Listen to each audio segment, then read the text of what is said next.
as usual, so I'll just have to do a little bit of moving around. We'll just move this down to here for now. And there we go. Alright, so that means I also have to just get these names set up as well. So just 1 second, guys. And then we'll be off and away into this. There's Maru and SOS. Perfect, so we can just make that a little bit bigger perhaps and pop it up there. And we can get Maru up there as well. Perfect. Maru versus SOS. Right, what a match. Time to get things going here today then, guys. So, how is everybody doing? Welcome to the Leifeng Cup 149 playoffs. This is the match that I think everyone's been waiting for, even though it's the first match of the day. This has been, this might be one of the best matches of the day. Who knows? Let's find out right now. To the bottom right-hand side of the map, our Blue Cross player is going to be SOS, kicking us off here on Frozen Temple. As to the upper left-hand side, our red Terran player is going to be the one and only God of Terran. It is Maru. As we kick this off into this TvP, this Jin Air Green Wings team kill. There's actually a lot of Jin Air players in the playoffs today, of course. We have as well from Jin Air Creator. We also have Cure. We also have a couple of players from Africa, such as Keen. And Seed is not on Africa, right? He's on MVP currently. Yeah? Yeah. Keen on Seed on MVP. Life was originally meant to play, but he had to drop out. He was the other Africa player I was initially thinking of just then. We also have Solar from Samsung Galaxy. So that's what's going on as we kick things off into this best of 3 TvP Maru versus SOS. Our first match of the day here, guys, in the Leifeng Cup playoffs. And again, it's going to be double elimination, best of 3 throughout. Again, obviously, sorry for the Panda TV to the top left. I'll try and ask them if they can change the overlay to the Game Hard overlay so that the pandas and stuff don't become a little bit of an issue throughout the stream. But again, we just make do with what we've got. As right from the get-go, Maru has opened rather aggressively in this game. We see him actually with a gas first opening into double gas very early on. And hopefully that's not going to be an issue either. It looks as though it's going to be somewhat okay. As it loaded pretty quickly initially. And it gets stuck at 100. This is the one thing that could ruin the day, these pandas. Sometimes a connection to Panda TV does not go brilliantly.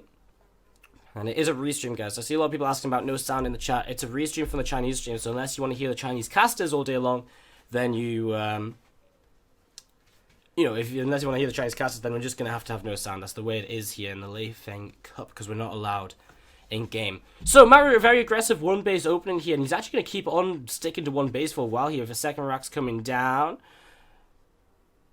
Second rack's already coming down. The first medevac on the way up. He's also got a siege tank probably on the way in a moment or two. He's got a tech lab just finished on that factory. So you imagine it's probably going to be a siege tank here very soon. There is that siege tank now starting. And actually 2 extra racks. So this is really kind of one base all in to the next level here. So one base all in to the next level for Maru. He's really committed to this. And to be fair, it's one of these maps where you sort of expect something like a one base all in.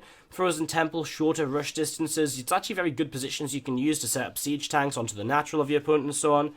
Early on and stuff like that. So I'm just going to be seeing this medevac just coming across the map. I'm just going to be having a little bit of a look to see what is going on. But already we see a few stalkers actually positioned quite far forwards, and they get a little bit of damage onto the medevac already.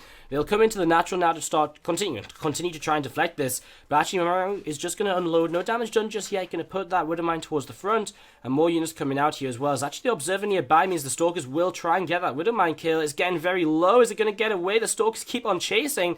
Widow Mine does go down at the end, and Maru just pulling back towards the center of the map where he does have a couple of SCVs, the siege tank as well. But so many stalkers already from SOS. He's starting up an immortal as well now. He does take a little bit of damage there though, that siege tank getting a shot off, and these Marines continuing to trade as well. As we're going to see this tank getting a little bit further forward, of course. Mothership Core and Foot and Overcharge not going to be as big of an issue for the Terran player on this map because, in this sort of scenario, but to hold that fort because we actually have the Stalkers moving forwards here, the Adepts as well, and Maru doesn't really seem to have that much right now. The Marine count is in a little bit of trouble, and he's continuing to try and kite backwards, but SOS, with just so many gateway units early in this game, is doing a wonderful job. He picks off the medevac with the tank inside, the bunker gets cancelled, and right from the start, SOS is just dominating in this game.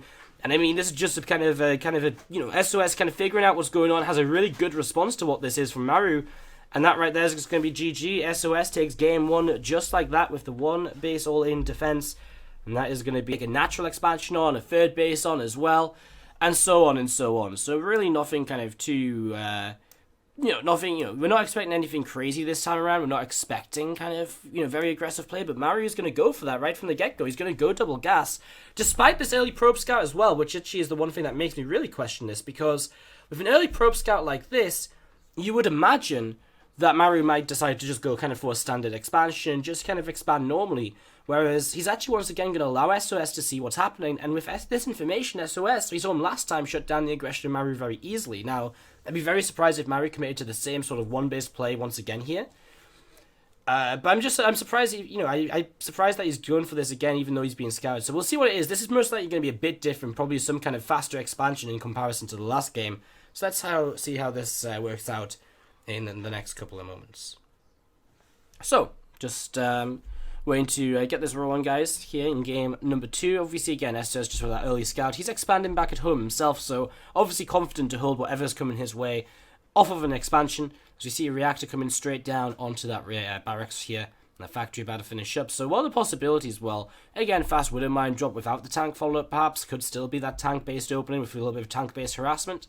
We could see the starport. I think we'll definitely see a starport coming down considering the double gas. So we're going to see something with a starport, and obviously the choice from the starport going to be that medevac for some kind of drop play, or just the straight up fast liberator.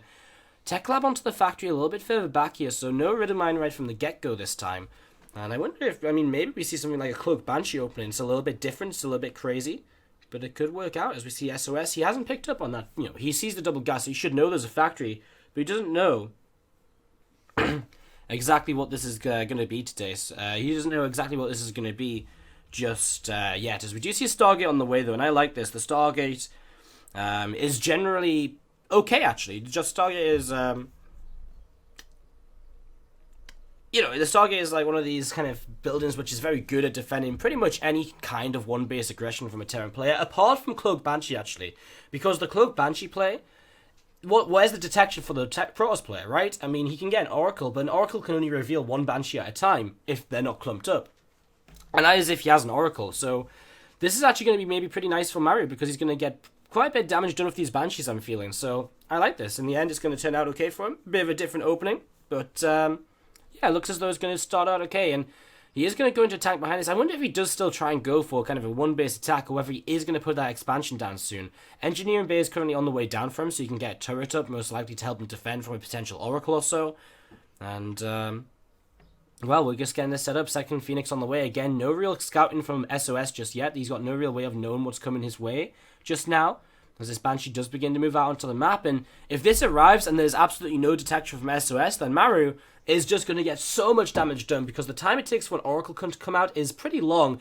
And then by the time the Oracle comes out, drops that revelation, there's going to be another Banshee here as well. Even an Observer at this point might be, the Robo Facility's on the way down, but I think it's just too late, because by the time an Observer's out, there's going to be so many the Banshees are still going to have done so much damage, and there's still going to be Banshees in multiple locations that you have to clean up. So this is going to be a very effective opening for Maru, and well, he is just going to go one base all in behind this. He's already pushing across the map, bringing SCVs, no expansion from him. So again, very aggressive play from Maru here at the start of the series, as we see this probe count is starting to drop, and there's that Oracle starting to be Chrono boosted immediately, but already we see 4 or 5 workers going down. Adepts moving towards the center of the map to counterattack, but do they, they're going to be kind of walled out. These units will continue to come across here, and 9 workers killed by Maru as the Oracle is halfway done. The Robo Facility finishes, and this Observer, this Banshee going to go into the natural mineral line now and start doing damage as well. Nice depots are up here for Maru to keep him safe, as we have just a little bit of buffer in here, guys. Again, sometimes the connection to Panda TV just drops out a little bit, but it's not been too bad today, so hopefully we get back into this momentarily in just a moment. It always sticks at 100%, which really bugs me. It's like, hey, I'm finished loading, but I'm not actually going to finish loading yet. So, Banshees are still doing damage as... Oh, did SOS just GG? It looks as though SOS just GG'd. He took lots of damage. We kind of saw it. Map, and it is, again, tied up 1 game apiece now in this series, so let's do this. Kicking things off to the top left-hand side, our blue Protoss player from Generic Green Rings is, of course, SOS. And to the bottom right is going to be our red Terran player. It is going to be Maru from Generic Green Rings as well. Teammates, of course, and so, there's bound to be some kind of weirder builds as well. Let's get the panda out the way now. Get these pandas out the way now. It's kind of weird, like, the pandas kind of show up for a bit, and then they kind of back away again for a while. And they come back for a bit, and then they back away for like it's kind of crazy. They come and go so much. So they kind of come and go a lot, and there's nothing we can do about it. Like I've looked at so many different things, and it's just straight up the connection to Panda TV. And sometimes they let us cast in game, but when players like Maru and SOS are playing, they can't let us cast in game because the players just won't allow it. So we have to cast from the restream instead. So again, we're just doing our best with what we've got, guys, and hopefully you can still enjoy the games. As this time, it's going to be one base on one base. Maru is again going for that double gas opening, but look at this already. SOS also on double gas on one base and moving across the map with this probe. He's going to proxy something here right at the start of this game, so he's going to kick this off very, very aggressively himself with a pylon coming up to the right-hand side here. Now, generally, I would say I quite like one base Terran against one base Protoss. I'd actually say one base Terran generally tends to win most of the time. However, it depends what Maru builds here, because if this is a super fast Oracle and he doesn't build anti-air, then he's going to very quickly find himself in a lot of trouble. So we'll see how he opens here in the next couple of minutes as we see this SCV just starting to move across the map, moving towards the upper left-hand side.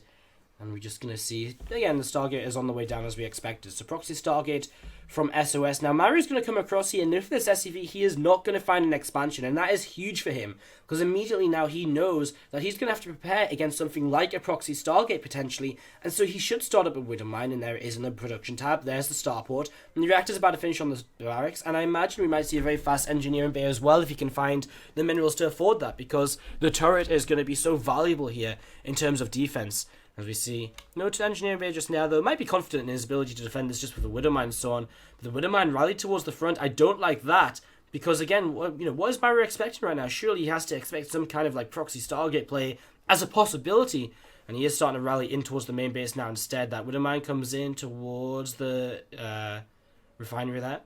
Of course, the Oracle has only just started up, so I mean, we still actually have a while here. As we see a couple of pounds coming in towards the front, and this is pretty... going to be a lot of aggression coming out of SOS, of course. So he's going to try and take down the front here. As we have a little bit of lag, guys, again. Sorry for the buffering. We'll hopefully be right back into this, though. Just a couple of seconds. Maru just under attack at the front, and a little bit of micro back and forth here, basically, from him to try and take down these pylons. He's going to get one of them. He actually commits onto it. Costs him 3 Marines and health on another one. That Widow Mine's still hidden behind the refinery, so watch for that as this Oracle comes in, flies over the Widow Mine, boom! And the Oracle goes down very quickly. And all of a sudden, Maru finds himself in a pretty decent position here. Medevac about to pop out with 4 Marines left over against an Adept in the Mothership core. This is very engageable, I feel, from Maru, as we have just a little bit of lag spiking here or there, guys. I'm not sure if actually that's the stream or whether that's actually the game, because it looks as though the stream is still moving to some extent. SCVs will pull off the line to do a little bit of tanking here, as we see the Cyclone coming out as well. Well, that's just huge. Locks immediately onto that Mothership core, and the Mothership core does not go down. Recall away, but a very good defense from Maru, who now finds himself one base on one base.